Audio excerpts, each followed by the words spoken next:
Yes, gwakyekuumidde ku Projan Media TV okola omulimu gw'amaanyi nnyo. Ab'e Saudi Nakandi Farida, Bashamike,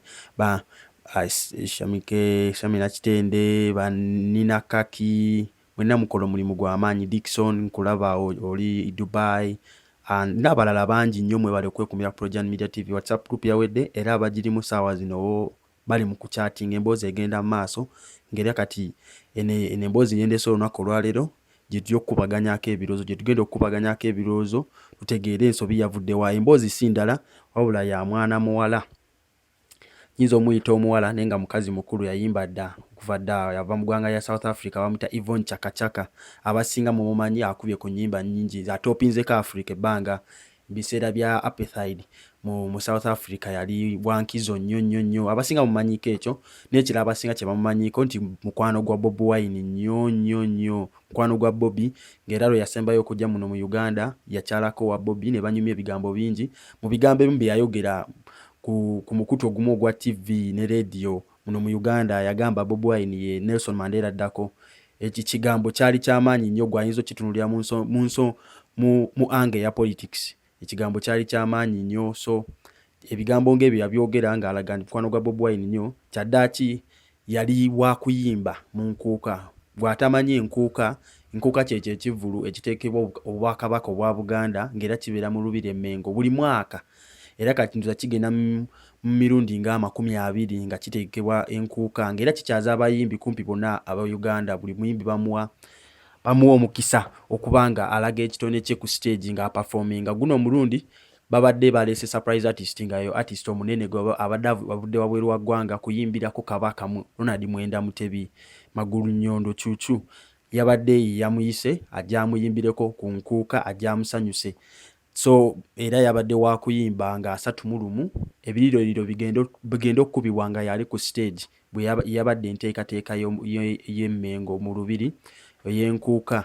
So yabadde yatuuse eggulo limu nga yatuuse nga 3 kati ng'alina performinga nga 31 ekiro.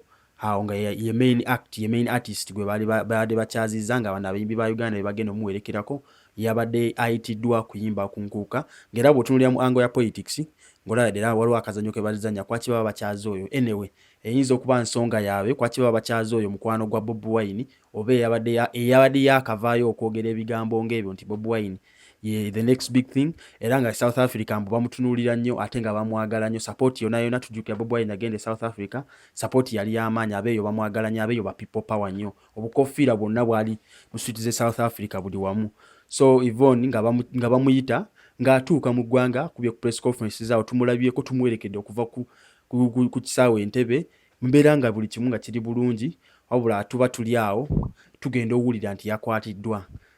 Tukwatamu ebyaffe tutandika okugoberera, tulondoola ensonga okutegeera nga kituufu yakwatiddwa ne kigambibwa mbu ali deported. Wabula mu bigambo bya omwogezi wa police Fred Enanga yavaayo n'agamba mbu ekya deporting sono visa gye yali ayina yali temukkiriza kukolera mu Uganda. Okola mba ntegeeza ki? Omulimu gw'ono omukazi gw'oba ogw'ono omukyala Yvonne Chaka Chaka, legend wa music owa apartheid freedom fighting music, ndozo otegeera kye njogerako kwaki mukwano gwa Bobi Wine.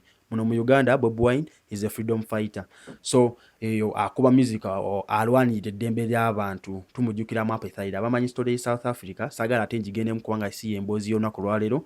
So gireeta olunaku olulala oba nembanga nina kyembanyumizaako ku history owa South Africa ekwatagana ku uno omukyala ali attached nnyo ku ebiri mu South Africa saawa zino. Amenunula gaabwe mu 1994 ayina history ali attached wa amaanyi nnyo. Sagala mbigendemu nnyo. So nga bamuyita nga ajja ainanga in fact nga avaayo agamba nti visa gye yali ayina temukkiriza kukola mirimu mu Uganda, olw'ensonga nti visa gye yali azze nayo yali emukkiriza kukyala. Wabula mbadde nze nga omuntu mbadde simanyi nti ne mu Uganda tugoberera ebintu ng'ebyo, mbadde ntera biwulira mu USA kuba abayimbi baffe abamu babatimbako eyo mu America ne batuuka ne babagaana oyimba ne babakomyawo, bo baali deported. Deportation bw'otudda mu sense ya deportation okunyonyolamuko katono, bwe baba bakudeportinga, bwe baba wagendedde mu business class, bwe baba bakudeportinga ate oba tokomera mu business class kyekyo ekyenjawulo ekiriwo bakutwala akayoola babatwalanga kayoola. So kyekyalituuka ku bayimbi baffe bagenda Rema Namakula yagwako mu saga yagenda mu US okuyimba nga bamutimbe bulungi naye ate yagenda otuuka eri nga visa gy'alina si yakola. So kyekyatuuse ne kuona omukyala okusinziira ku bigambo bya Fred Enanga omwogezi wa poliisi mu Uganda visa gye yali alina so baali tebasobola mukkiriza kola ki kuyimba. Wabula omukyala ye yavuddeyo n'agamba tebamudipootinze ate tebannamukwatako. Yavuddeyo ku Facebook ye n'ayogera ebigambo ebyo tebanamukwatako era ng'ali bulungi n'alaga n'ekifaananyi nti ali mu business class. Kati gwe kyokulabirako kyenkuwadde nti omuntu baba dipootinga tebamuteeka mu business class pozi nga kiri mu Uganda wokka naye yavuddeyo n'ayogera amazima n'agamba nti nedda tebanandipootingako era ensonga eyanzizzaayo nga siyimbye mu Uganda babadde bambuuza ebibuuzo bingi ebimu bye sasobola kwanuukula neŋŋamba kanzireyo mu ggwanga lyange nawulidde nga ndi unsafe. Ebigambo bya Chaka Chaka bimu ku byayogedde nga ali mu kkubo addayo ewaka ng'agezaako okugumya famire ye n'ab'emikwano.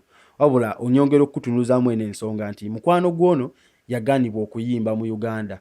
Kati gwani gwe mukwano gwa Bobi Wine amuyita Nelson Mandela owa Africa omupya gwani ajja nayoyimbira ku stage mu Uganda oyagala kwogera bigambo ki? Eyo ndowooza yange okusinza embeera ng'egye njirabamu kuba embeera eragira ddala nti muri mu politics wabula eyo ndowooza yange. Wabula naawe osobola okuvaayo nojja n'otuwa endowooza yaawo mu comment box n'otugamba nsonga za politics oba just enkola y'emirimu mu Uganda nti nayo yakyukako eyo level nti omuntu asobola okugaanibwa okuyimba olw'ensonga nti visa gy'alina si yakola mirimu mu Uganda egivaamu ssente wabula yakukyala bukyazi. Mwebale nnyo okwekumira Progen Media TV. Gwala na joininga WhatsApp group. WhatsApp number yiyawo giweerezeko message ngenda kuba nkuyungako butereevu. Mwebale nnyo mwebalire ddala.